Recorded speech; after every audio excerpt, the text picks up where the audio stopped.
Welcome everybody to HRIT Connect. This is a special event series hosted by System Admin Insights. My name is Alex Marcus. I'm your host today, and we are so excited and honored to have Andrea Wade with us. Andrea Wade is a trailblazer in the HR tech and AI industries with a remarkable and very interesting career, spanning journalism, music event management, startup creation, and now venture capital. Very, very fascinating career. As a general partner at Delta Partners VC, she invests in early stage and scaling companies, leveraging her extensive expertise in AI, product innovation, and entrepreneurship. Previously, Andrea co-founded and successfully exited an AI startup, Opening.io, which was acquired by our friends at iCIMS. And Andrea, as I shared with you previously, pretty much everyone on this call is either an iCIMS customer, and I see a couple of iCIMS staff as well. So we are big fans. Andrea's career achievements include launching transformative AI solutions in HR tech, mentoring founders globally, and pioneering innovative festivals and media initiatives. She has a passion for empowering founders and advancing AI-driven HR technologies. And as we were getting started before the call today, she said something very interesting. She said, some things should remain clickable. And I'm actually going to start with that. Can you talk a little bit more about what things should remain clickable and why? Darn. Yeah, no, it really intrigued me. I think I think we're just going to jump right in. I've got some icebreaker questions too, but I want to jump into that, because I think, and I would say like the backstory to that is that all companies are trying to find ways to make the clicking go away, right? The stuff that is automatable, if it can be automated, companies are trying to automate it, right? So, what are your thoughts on that? What should remain clickable? I dove right into the deep end, and I apologize. We can get back to the script if you prefer. No, it's all good. It's all good.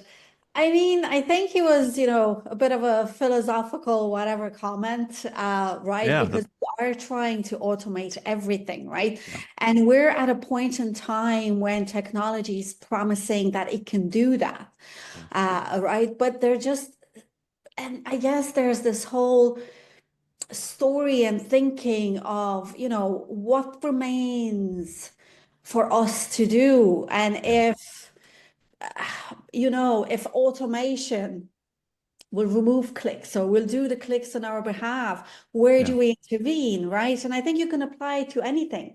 How smart do I want, never mind enterprise software, how smart do I want an object that I use every day to become, right? And I yeah, think there's a little bit in there. There's a story of where humanity is at this point where we want to retain some control, even if, we were talking about the whole subculture of clickable keywords, right? Keypads, where the sound itself is satisfying and you receive yeah, the feedback that you've done the thing, right? So yeah. I think I would love to, and as an AI person, I will say that I have very little AI in my life for now. So I'm keeping a lot of things clickable for now. Yeah, yeah. There's a satisfaction and also a safety. And I've been reading a lot about AI agents lately and about safeguards in place for like if something is going to result in the permanent deletion of something else, a human being has to be involved. Somebody has to sign off on that in some way with a click or an approval or something, right? But yeah, these are some of the most important questions for our time. And this audience in particular, these are all HR system administrators who are wondering like what aspects of their current roles are the most valuable and the most secure as things change so rapidly. Yeah. All right. So to get back to the script, thank you for indulging me in that. I just love that quote, though. I also have a background in music. I played in country bands in my 20s, and you used to organize music festivals. What is a lesson that you've carried from the music industry into the tech world? So this was a great question. Nobody has asked me this before, or I didn't necessarily think of it, but I've definitely there's a lesson there, right? So, and my answer is, and I'll explain why, is user experience. And now let me Hmm. answer that, right? When I organized the first event, by the way, when I organized the first event, I was 11, but then I stopped, Nice. whatever. So fast forward to my 30s when I started organizing music events, right?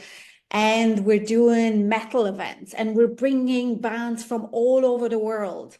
And they're not, our one ask to all of them is you have to come to us when you're outside of a tour. If you're on a tour, you can't come to us. Okay. Because by bringing and carrying the costs and all that kind of stuff of bands that are not touring, we managed to get people coming from 25 to 30 countries to our festival because there was no other place to see these bands because they were not touring. So Right. anyway, so you have an event somewhere in Transylvania in an old citadel, and you have people from 25 countries coming there, and you need them to buy the ticket, get on a plane, arrive somewhere in Bucharest, make their way. So the way I've learned to organize events is to walk through them as a person. What do I do? How do I get from wherever I am in the world to come to you to some exotic country, Romania, Transylvania, or whatever, Yeah. right? I'm from Transylvania originally. I've been in Ireland 23 years, nearly 24 years, Hmm. but originally I'm from there. So I would fly home and organize these things, right? So, I walked through everything. Okay, you arrive at the venue, you're outside the gates. Now what? Once you come in, now what? So that I carried that through product building as well. UI, all of that. Like I come in, I click, I know what I click on? If I take away a click, is it intuitive enough for you to know that I took away the click and the thing will happen without Hmm. clicking, right? So I think it was that. I think learning that people, when there's, because in software you don't see them. When you Right. organize, you see thousands of people descending upon one point. Do they Right. know what they're doing, right? And that kind of stuck with me. Yeah. We call it empathy for the end user.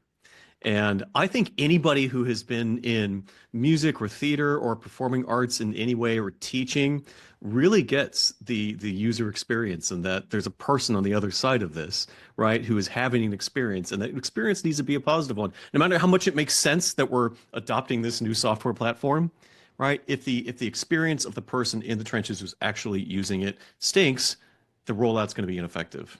Yeah.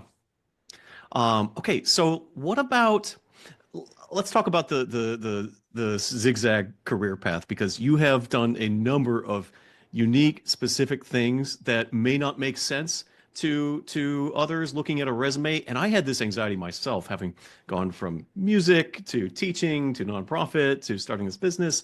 Like, how does it all make sense, and what drove you to take that approach? And I would have to say curiosity, Mm, yeah, right? So I do not have uh you said it best. Like I don't have a career path that makes sense immediately to a human, never mind an algorithm, right?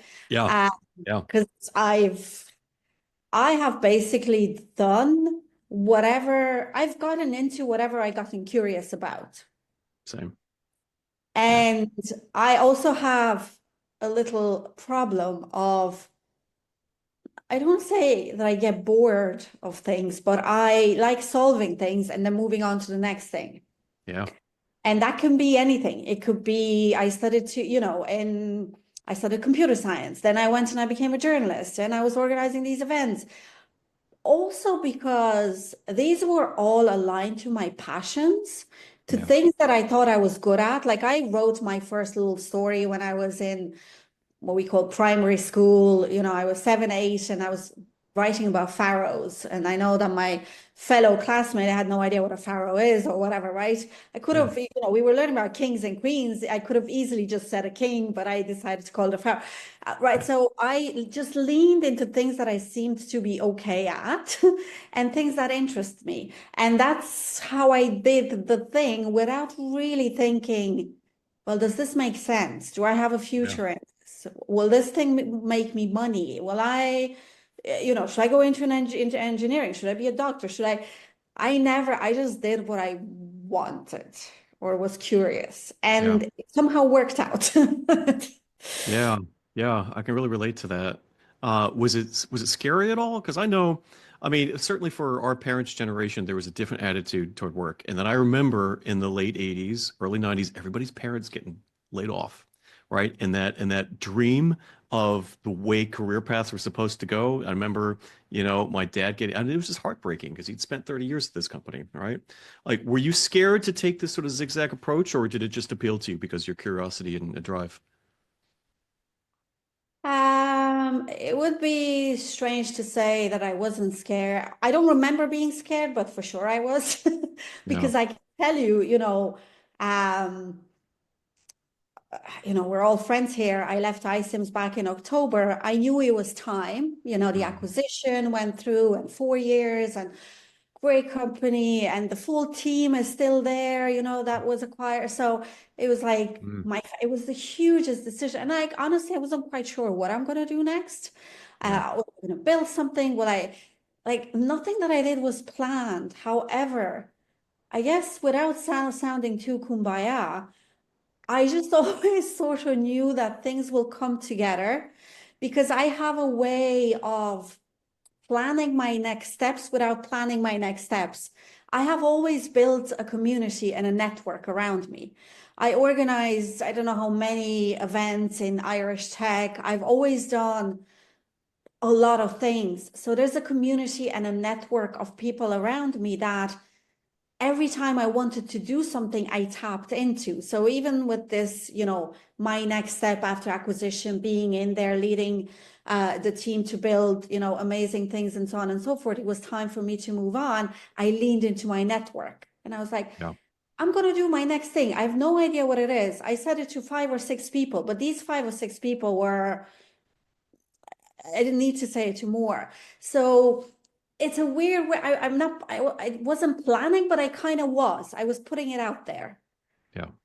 And as unstructured and as fluffy as it sounds, it's not, it was strategic. Yeah.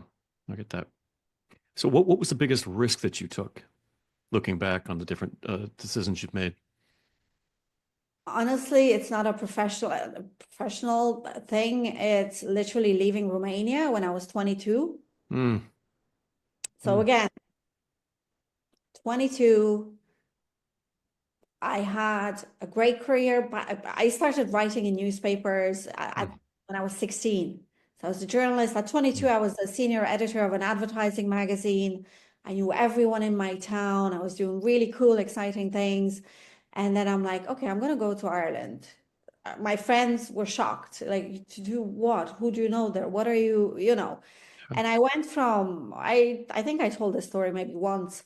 But I went from being the senior editor of this advertising magazine and having this, a lot of cool friends and doing cool stuff at 22, 23 to Yeah. coming here because we weren't in the EU and working as a security guard for a few years. Wow. Yeah. But that's what I had to do because we weren't in the EU. Then we joined in the EU. Um, I went back to college here. I studied media and marketing. I was able to jump into year 2 of college because I've studied similar stuff at home, blah, blah, blah. So that was, I came and I stayed at a friend's house who I met on the internet. Like looking back, it was absolutely mental. Yeah. It's the kind of thing you do in your early 20s. Yeah. Yeah. Sure. Yeah. And at home I was established. It was nice and cozy, but it wasn't, the revolution. We had the revolution when I was, 10 years younger or whatever. Yeah. I just felt that I wanted something different. I wanted more, and I was just gonna shoot my shoot and see what happens. I'm gonna Yeah. go for a year, and I can always go home. Um, but it was, I mean, looking back and if you put it down on paper, it just sounds, you know, Yeah. a bit extra. Yeah. No. Yeah. So when you look back on all of these different things that you've done, is there a particular project or achievement that you're most proud of? I don't know if it's because it's closer to what I've done or the impact it had on my life or because of what we managed to build, but I will definitely say opening.io. because I've did so many things before opening that IO. I had all these Yeah. different companies. I had not-for-profits. I was working with startups. I was mentoring. I did loads. Yeah. But opening that IO was the culmination of all of that stuff. Everything that I've learned being a journalist, storytelling, it's huge. Yeah. You're small startup CEO, you have to go into these boards, you have to tell a story that people will buy into or connect with or whatever, Yeah. right? So felt like opening that IO was the culmination of everything that I've done and tinkered with until then, and then some. And then the team that we put together, the fact that 4 years on, they're all still there, and it's just, and I've learned so much. It taught me so much Yeah. about things, about me, so definitely. And we built something from nothing, from a kitchen to a different kitchen table, a different kitchen, a different table, but it Yeah. started there. Um, right. So that's where I came up with the name opening in an afternoon. And then someone found it interesting enough to buy the products, and then at some point somebody find it interesting enough to buy the company, right? Yeah. So I will definitely say that. Although there's a different thing kind of close to my heart that literally came out of nowhere. My dad passed away a couple of years ago. It was Condolences. during the pandemic. It was thank you. He was out of nowhere. So he was there Mm. tonight, and tomorrow morning he's gone, literally Mm. just in his sleep. But my dad was a European champion at weightlifting. He was the general secretary of the Bodybuilding and Fitness and the Weightlifting Mm. Federation. My granddad was an Olympian, weightlifting Olympian, all this kind of stuff. Anyway, I've never really talked to them about, I knew about that world, and I would see the photos, see the medals, the cups, whatever, but I never really leaned into it, or honestly even asked my dad two questions about how to best exercise. 3 years after my dad passes away, I co-own a strength training gym for women. I Mm. lift every day, and I lean into it. It's again crazy how that has happened. Now I feel like the Yeah. gym is my church, and it's where I find my dad and my granddad, and Ah. I talk to them before about these things, but they're there Ah. all the time. What a beautiful tribute and way to connect with them. Wow. Yeah, Oh. it's Yeah. it worked out. I don't know. I think life and the universe, whatever, things are funny the way they work Yeah. out. Yeah. So now you do a lot of mentoring of founders. And what is the most valuable piece of advice that you have received that you've passed on to the folks that you're mentoring? Uh, I always kind of say this, and it was one of the things. It's really because so I talk to so many founders, like even before me joining a VC fund. For years and years, I've been mentoring, helping, investing, whatever, into founders, and you see the same pattern of avoiding things that or not leading into things that scare them most. And I always Mm. do the thing that scares you most Oof. first. Yeah. Just get Yeah. it done. Whatever you have on your plate today, the customer that you want to talk to, the whoever is Yeah. yelling at you, or the invoice you don't want to look at, whatever it is, Oh, do that thing first. the letter you don't want to open. Yeah. Oh, there's a never-ending stream of things to do. It's just an infinite number of things that you can do, and there's like three giant things that you don't want to do, and that you do them that will be the most impactful. I can totally relate to that. Yeah. Yeah. Yeah. Do you notice any patterns or trends in the folks? And who do you work with, by the way, in terms of like demographics? Do you work primarily with women founders, or what is your area of focus? I honestly work with anyone and everyone. I obviously, so I was on the board of WITS Ireland, Women in Technology and Science. So I was on Mm-hmm. the executive committee for a couple of years. So I do a Mm-hmm. lot of work in there. I used to organize these series of events called Askathon, Askathon of Questions. And Mm-hmm. it was aimed at female entrepreneurs. We also had, there was always at least one or two guys in the room, which was great Hmm. to see. I always thought it was great that they were there. So I did a lot of work throughout the years to support, women entrepreneurs. Um, Today I'll talk to anyone, but I will be extra, extra, extra happy when I see that the CEO or a chief science officer or someone, Yeah. one of the founders is a woman. Yeah. Um, Obviously that is, um, it's rarer that you'd like it to be, but it's obviously, and I do try to seek female entrepreneurs out. So there Hmm. was an event 3 weeks ago that I spoke at. Fears aimed at women entrepreneurs. There were about 200 of them there, and I spoke on a panel and I connected with a lot of them. Yeah. So there's obviously that connection because I'm a woman and there's not many of us, never mind in venture capital, not a lot of us Yeah. with invisible startups because women are not as backed. But realistically, we function in Ireland. It's not a huge country. So we will talk to anyone who knocks. Hmm. And just hope that you know, the gender balance is there. Yeah. And in fairness, like with the VC firm that we have four general partners, two female, two men. But yeah, we work with basically anyone who has it's at seed, pre-seed, or kind of Series A. And do you notice any trends of those things that founders tend to avoid and don't want to look at? Anything in particular that tends to be like, that this is probably an issue? Yeah.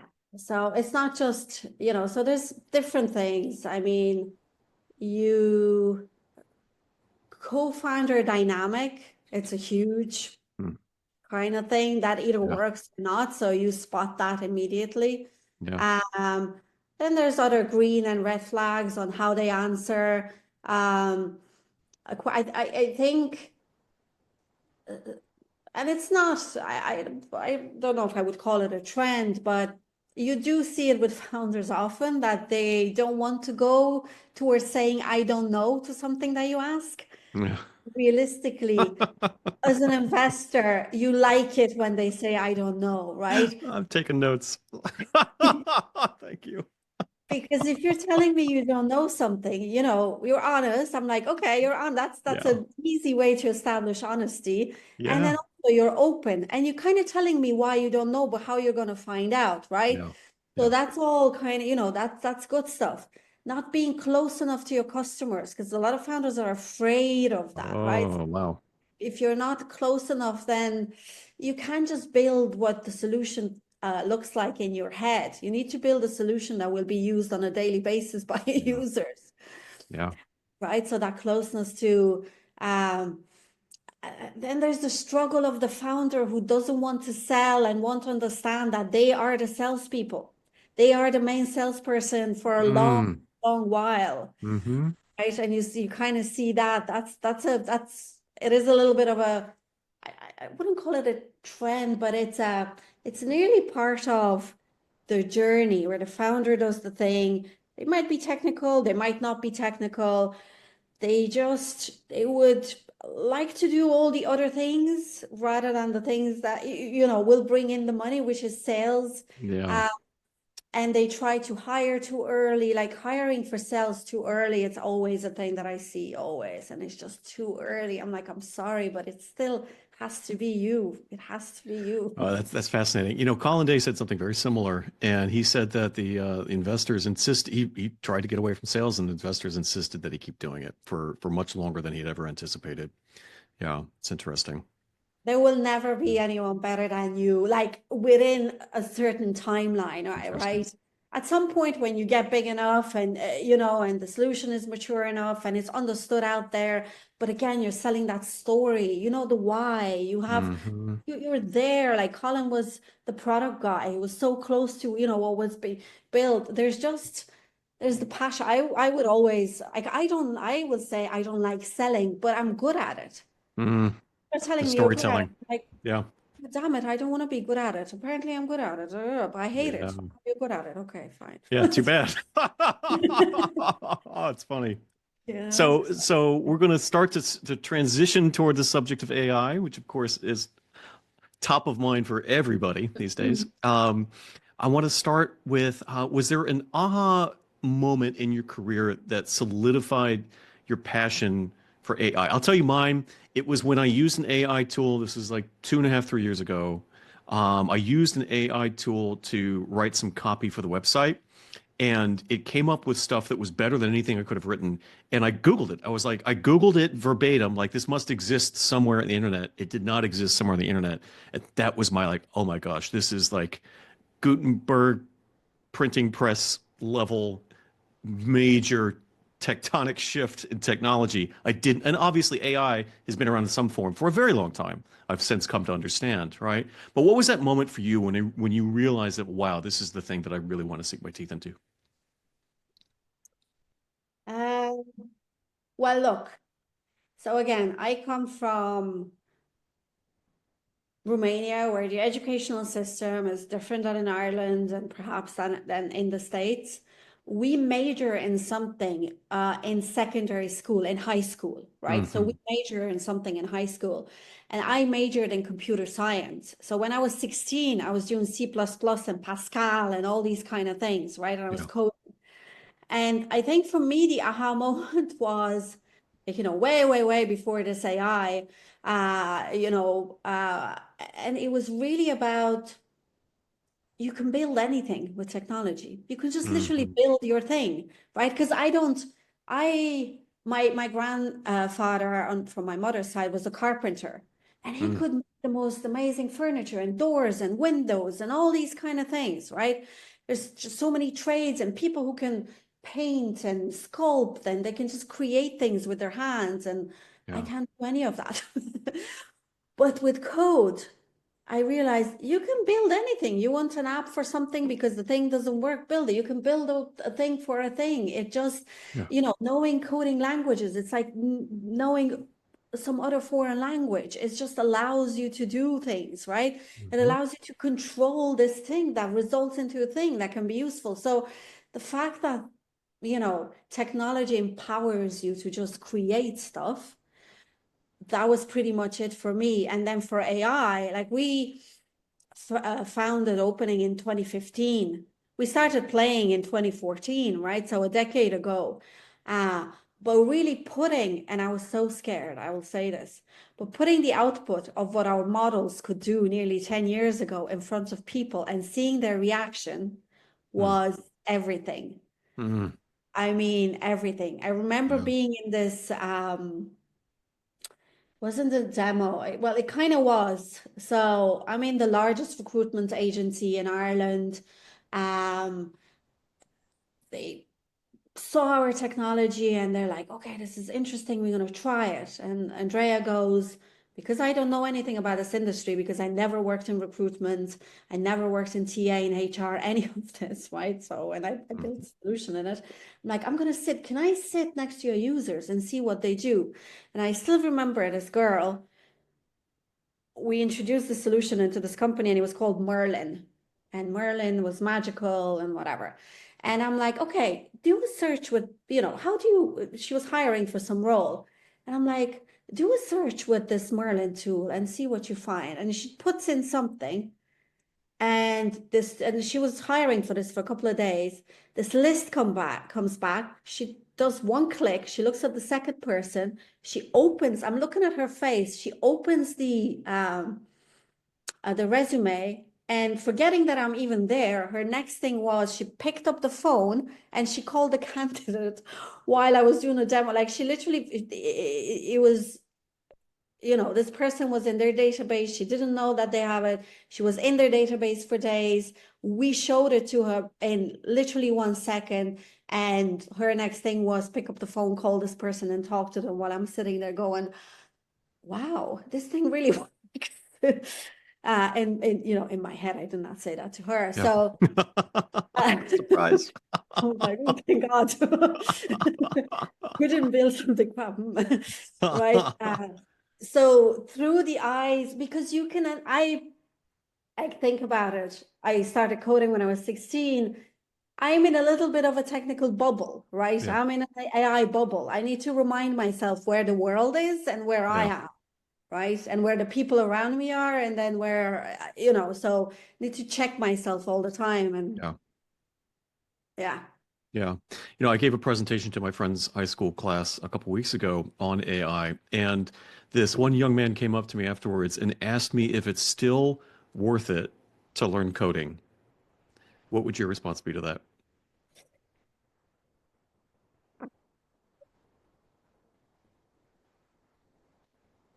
it's worth understanding how technology works, Yeah, but you will probably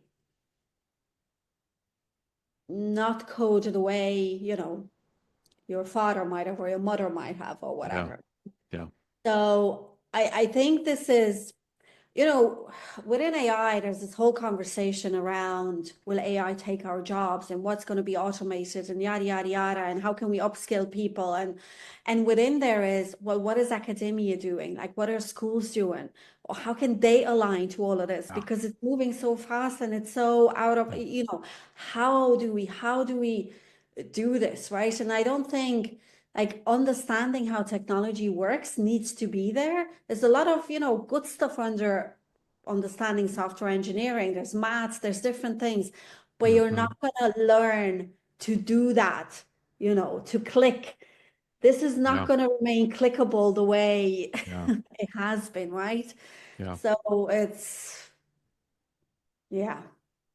I was speaking to a friend who is a math tutor about this, and she said her son goes to Hunter University in New York City, and the approach that they've taken, at least with because all the kids are just using ChatGPT indiscriminately all the time, right? And so they want to surface it and be able to make it a part of the education. And so sometimes with writing papers, they say we want you to write this paper once on your own and once with ChatGPT and compare the two together and allow that comparison to help you build your understanding of what good writing is. And when she shared that, it occurred to me that I actually have kind of done that on my own. Like I will have AI rewrite something for me, and I'll recognize like, wow, it used shall instead of will, or whatever the case may be, right? And I'll think about it a little bit. But I think having that awareness and surfacing that as an educator, I think can be very useful. Like it's not just a way to get away with something. You have your own personal teacher at your disposal 24 hours a day if you choose to use it that way, right? And so I'm kind of imagining that programming there may be a similar way to use it to help you understand programming so that you can then build with those skills. And I think about Excel, for example. Like I've done some stuff with Excel that I don't know if I ever would have been able to ask with Mm. ChatGPT that I don't think I ever would have done had I not already been very good at Excel myself before it. Right. And I think that's my biggest concern. And I think there's also like this mentorship gap now. Like the current cohort of mature coders know how are they going to pass that on to the next generation so that they can understand the technology sufficiently so that the sort of long-term, I don't know, there's just a lot to unpack there, like well, are you in conversation? So it sounds like you were your own technical. Did you have a co-founder for opening.io? Were you your Yes, You it did. says, yes, Okay. Adrian is the CTO, Yeah. super smart guy, super talented guy from my hometown. So I'm here 23 years. Here's Yeah. about 13. I knew him since I was a teenager. He decided to move here. He actually won the programming Olympiad in Romania 20 years ago or whatever. He was the Nice. Nice. coder in the country or whatever at that, level. So he is far beyond anything and anyone I um Yeah. but anyway, yeah, and he's still in iSIMS being the guy that everyone leaves alone to build really cool stuff. Yeah. I love that guy. It's an important guy to have in your team. Yeah. So earlier in the conversation, we were talking about human-centered approach, right? Mm, And so when you're thinking about how HR leaders can balance the integration of AI tools while maintaining that human-centered approach? What do you think they should prioritize with that, right? I mean, look, I think for now, I don't know where we're going to be in 2014, 2015, or 2030 or whatever, right? Yeah. But right now, and I'm not certainly there's the influence of being from Europe and having the UAI Act and how our Hmm. industry is seen as a high risk, identified as a high risk industry, right? So in Europe, under the UAI Act, and I'll say this, a lot of states in the state, as they're, like the New York City bias law and so on, Hmm. informed our approach from the European approach, and the Europeans are learning from, there's this Yeah. whole going on right now, but we're classified as high risk, just like immigration, biometrics, law enforcement, right? So you can understand the responsibility of implementing such technologies, on the data that we deal with, for the use Yeah. cases that we build with, but while maintaining the human in the loop. I don't think Yeah. there's any other way for now. I won't even say if, when we get to a place where we can fully trust these systems, that they're making, they're auditable in real time, and, we built these bias and fairness and ethical considerations properly into the models, but we're not there yet, right?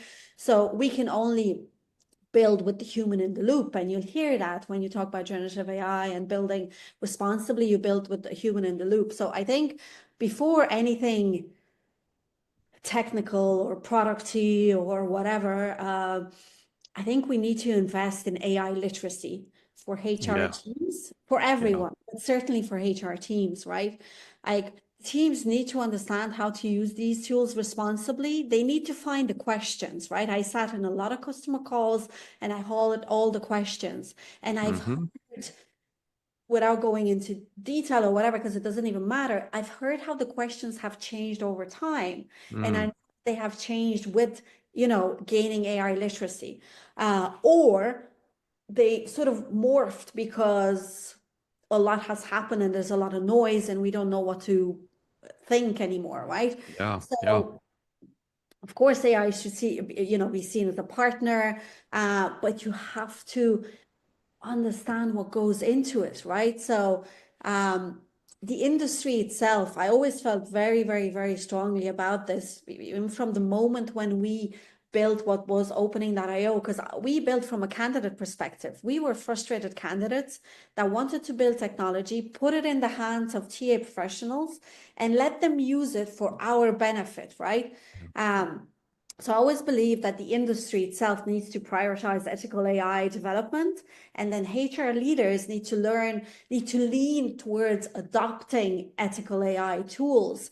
And with that, you need to know the questions, you need to align with the vendors, figure out what their roadmaps are, all that Hmm. kind of good stuff. And then within all of this, I think what we need to figure out as our jobs change is the preserving of that human connection, the personal connection, right? So talent Hmm. management is ultimately about people, not just process. Yes, people go through all sorts of processes in TA and HR and all this kind of stuff, but that one-to-one, face-to-face, we need to maintain that, right? And I think there is no better industry, domain, area where we can do that, right? Because we are dealing with humans.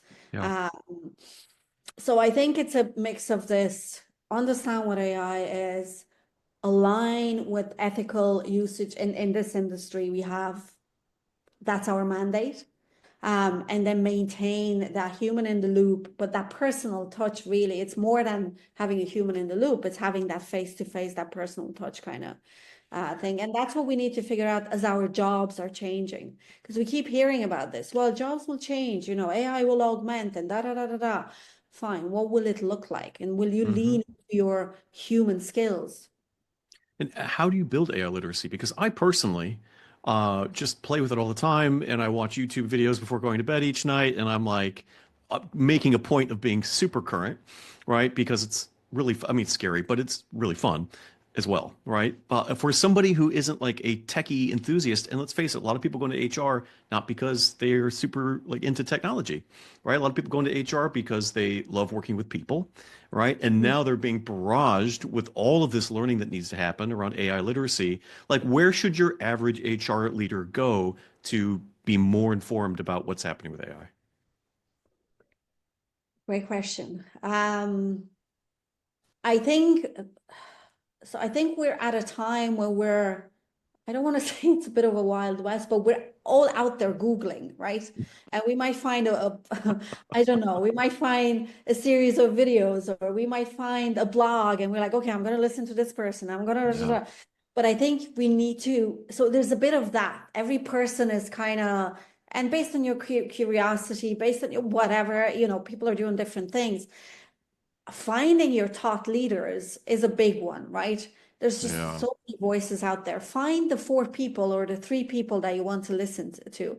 Um, Whoever they might be, you might need to ask around, do a bit of research, but find those voices. Figure out that you trust them, understand what they talk about, how they talk about it, and then, keep an eye on that. Maybe look at course. But I think that, so again, Wild West, a lot of people, we're all Googling.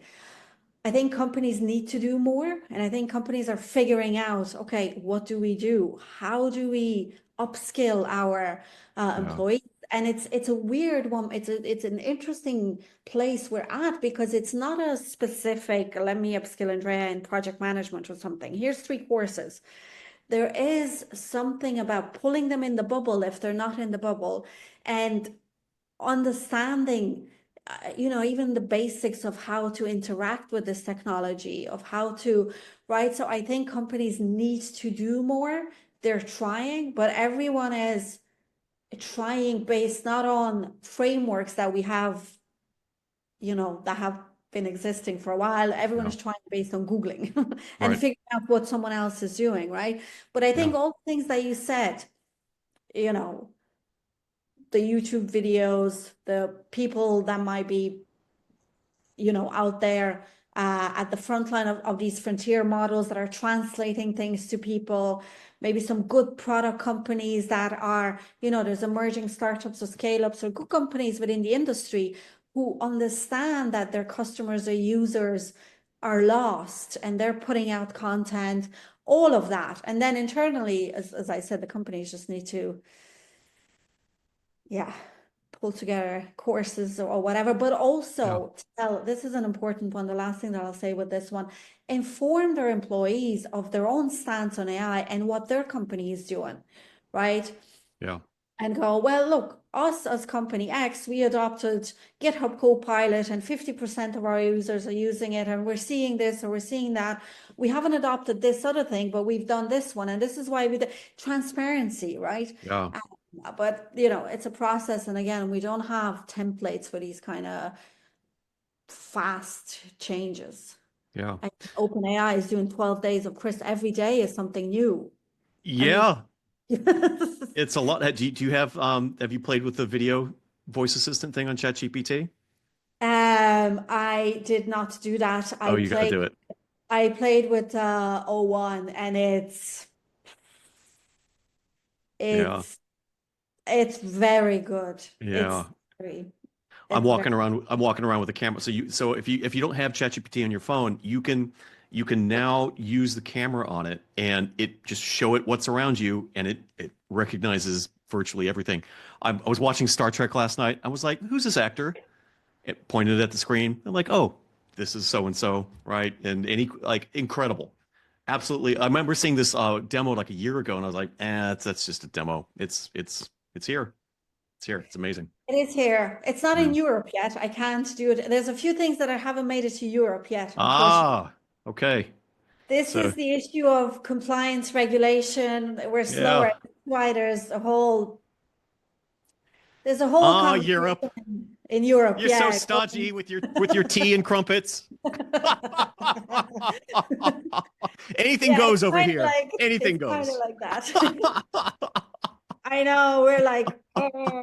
polluting, Oh, yeah, safety last. quicker, better. Anyway, it's all Well, frustration. you're gonna love it when you get it. It's incredible. But let's return back to organizations using AI. So, how should HR departments think about measuring the ROI of some of these tools? Because every major vendor out there now has some sort of AI functionality.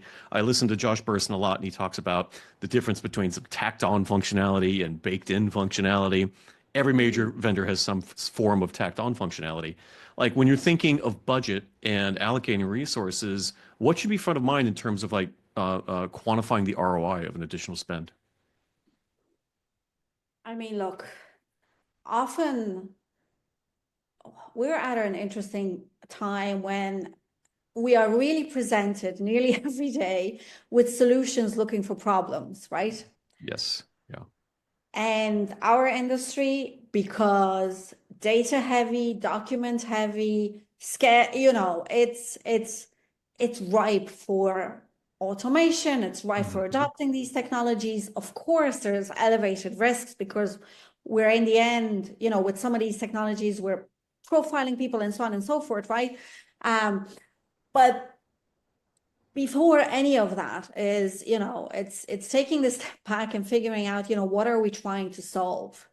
How do I quantify it today? Like, what are we solving?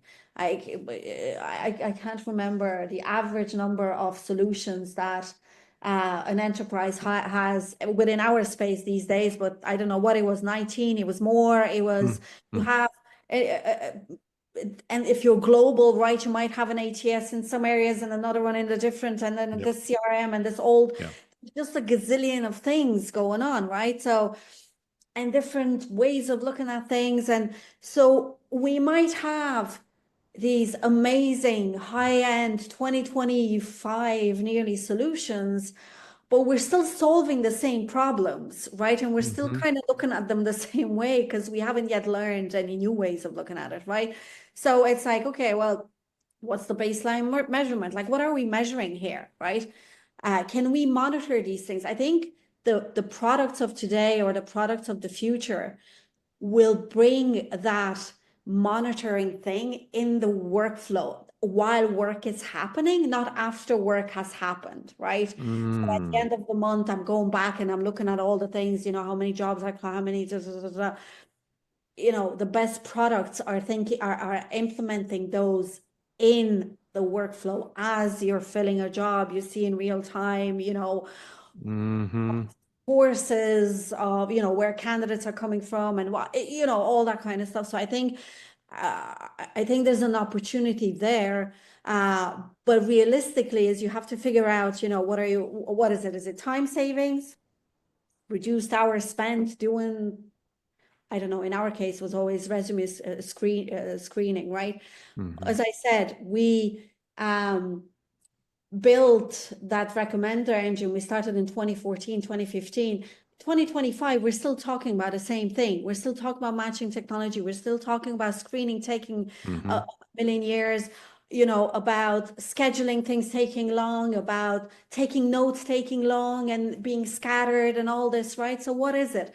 Is it time saving? Is it cost saving? Is it, I don't know, quality of metrics? Who's giving you the best candidates?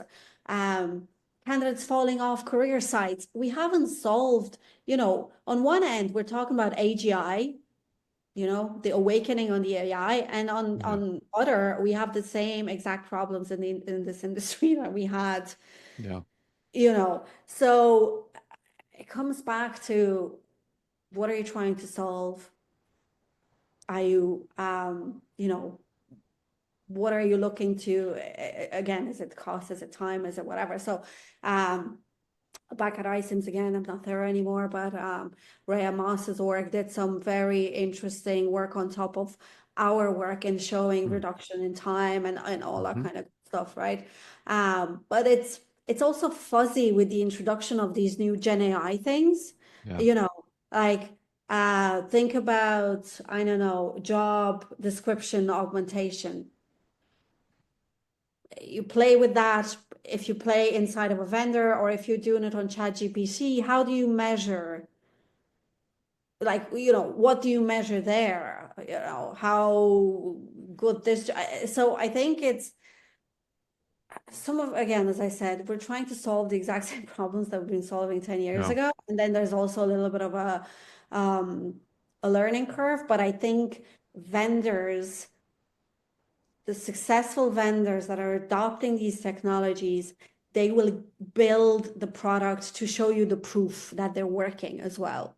Right. So, we've saved this much time, or we've saved this, or whatever it might be, through a dashboard, through real-time reporting, through whatever the heck it is. Um, these will become product features that will prove that value of this automation.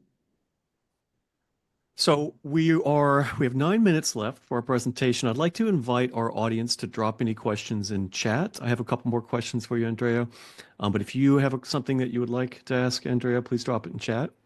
I wanted to ask you about the issue of AI and bias. Do you think it's overblown, exaggerated, or do you think it's a concern that folks should be very worried about? Sorry, I just realized that I'm coughing. Bias. It's so again, there is a reason why the application of AI in this industry for some of the use cases, not all, right? But for some of the use cases that we would build for are considered high risk. A bias is absolutely a concern within this industry, and use cases that involve matching and things like creating leaderboards or whatnot. And the topic of bias and fairness and overall responsible AI has to be an evergreen roadmap item for any product company that is building in this space. Hmm. So it's it is honestly, I don't know if I would compare it to software. It's an integral part of building AI, right? Yeah. Um, so for that purpose, you have to make sure that you have tests.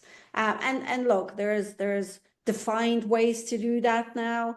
Um, all these models and different frameworks of analyzing if a model is or not biased against different data points exist out there, but you have to introduce it into your development cycles. You have to test for it. You have to create experiments all the time. It's not something that you could. So in our case, I'll give you an example. Back in opening.io and then in iCIMS, we would build all these recommender engines, but never ever introduce data like name or gender or whatever else it might be. But we still test it to see if there is any bias against names and gender and so on and so forth, even though this data was never introduced into the algorithm ever. Hmm. So it's like testing for, I don't know, for poison somewhere where there was no poison, right? But proxy, there's data that can create bias for different reasons. You can't, there is no guarantee, and there is no such thing as an absolute lack of bias. And when we talk about bias, certainly in this industry, we talk about unintended bias, right? So that's how we refer to it. Nobody wants to build matching algorithms that are biased from day one, but unintended bias happens. So we have Hmm. to test for it, right?